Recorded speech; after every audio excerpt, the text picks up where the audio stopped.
ओम नमः शिवाय। श्रावण मास महात्म्य 18वां अध्याय। आशा दशमी व्रत का विधान।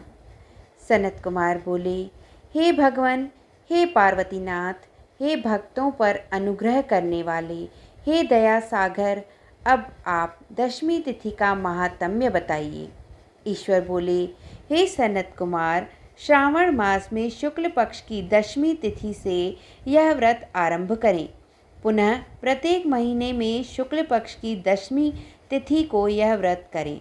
इस प्रकार 12 महीने में इस उत्तम व्रत को करके बाद में श्रावण मास में शुक्ल पक्ष की दशमी तिथि पर इसका उद्यापन करें।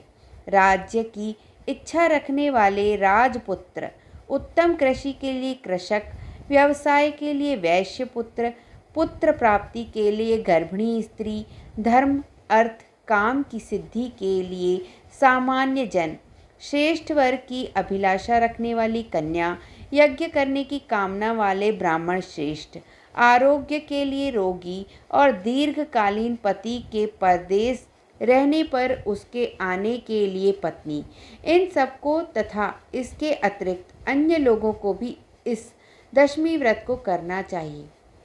जिस कारण जिसे कष्ट हो तब उसके निवारण हेतु उस मनुष्य को यह व्रत करना चाहिए। श्रावण में शुक्ल पक्ष की दशमी के दिन स्नान करके देवता का विधिवत पूजन कर घर के आंगन में 10 दिशाओं में पुष्प पल्लव चंदन से अथवा जौ के आटे से अधिदेवता की शस्त्र वाहन युक्त स्त्री रूपा शक्तियों का अंकन करके नक्त वेला में 10 दिशाओं में उनकी पूजा करनी चाहिए। घृत मिश्रित नैवेद्य अर्पण करके उन्हें पृथक पृथक दीपक प्रदान करना चाहिए। उस समय जो फल उपलब्ध हो वह भी चढ़ाना चाहिए। इसके बाद अन्य कार्य की सिद्धि के लिए इस प्रकार प्रार्थना करनी चाहिए, हे दिग्देवता, मेरी आशाएं पूर्ण हों और मेरे मनोरथ सिद्ध हों। आप लोगों की कृपा से सदा कल्याण हो। इस प्रकार विधिवत पूजन करके ब्राह्मण को दक्षिणा देनी चाहिए। हे मुनि श्रेष्ठ, इसी क्रम से प्रत्येक महीने में दशमी तिथि का व्रत सदा करना चाहिए और 1 वर्ष तक करने के अनंतर उद्यापन करना चाहिए। अब पूजन की विधि कही जाती है। स्वर्ण अथवा चांदी अथवा आटे से ही 10 दिशाओं को बनवाएं। उसके बाद स्नान करके भली भांति वस्त्राभूषण से अलंकृत होकर बंधु बांधवों के साथ भक्तिपूर्ण मन से 10 दिग्देवताओं का पूजन करना चाहिए। घर के आंगन में क्रम से इन मंत्रों के द्वारा दिग्देवताओं को स्थापित करें। इस भवन के स्वामी और देवताओं तथा दानवों से नमस्कार किए जाने वाले इंद्र आपके ही समीप रहते हैं। आप इंद्री नामक देवता को नमस्कार है। हे आशे, अग्नि के साथ परिग्रह होने के कारण आप आग्नेयी कही जाती हैं। आप तेज स्वरूप तथा पराशक्ति हैं, अतः मुझे वर देने वाली हो। आपका ही आश्रय लेकर वे धर्मराज सभी लोगों को दंडित करते हैं, इसलिए आप संयमिनी नाम वाली हैं। हे याम्ये, आप मेरे लिए उत्तम मनोरथ पूर्ण करने वाली हो। हाथ में खड्ग धारण किए हुए मृत्यु देवता आपका ही आश्रय ग्रहण करते हैं, अतः आप निरृति रूपा हैं। आप मेरी आशा को पूर्ण कीजिए। हे वारुणी, समस्त भुवनों के आधार तथा जल जीवों के स्वामी वरुण देव आप में निवास करते हैं, अतः मेरे कार्य तथा धर्म को पूर्ण करने के लिए आप तत्पर हो।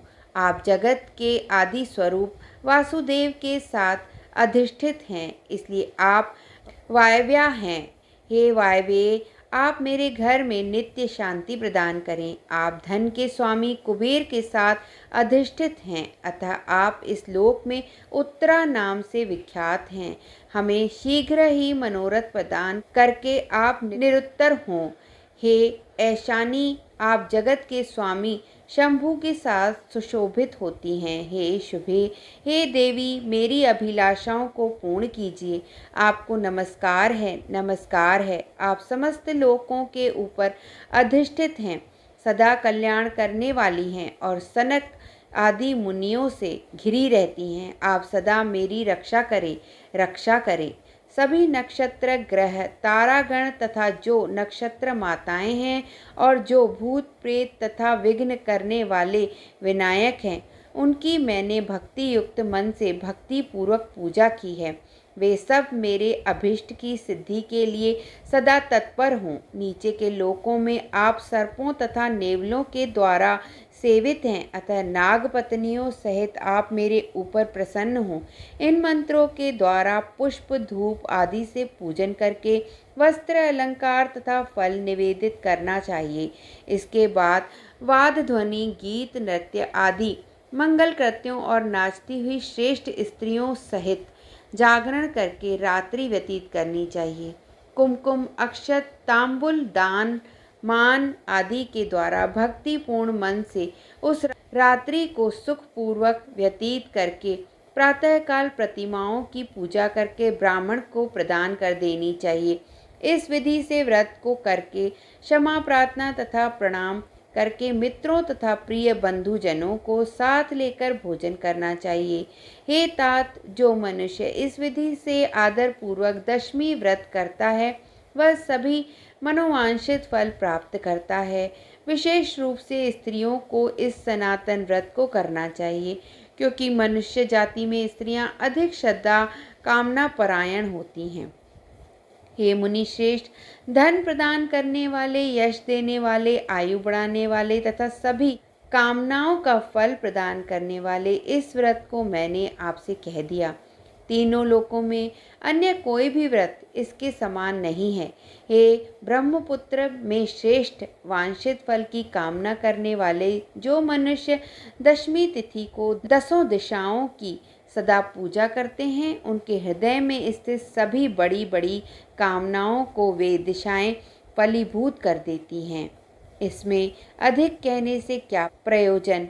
हे सनत कुमार, यह व्रत मोक्षदायक है, इसमें संदेह नहीं करना चाहिए। इस व्रत के समान ना कोई व्रत है और न तो होगा। इस प्रकार स्कंद पुराण के अंतर्गत ईश्वर सनत कुमार संवाद में श्रावण मास महात्म्य में आशा दशमी व्रत कथन नामक 18वां अध्याय पूर्ण हुआ। धन्यवाद।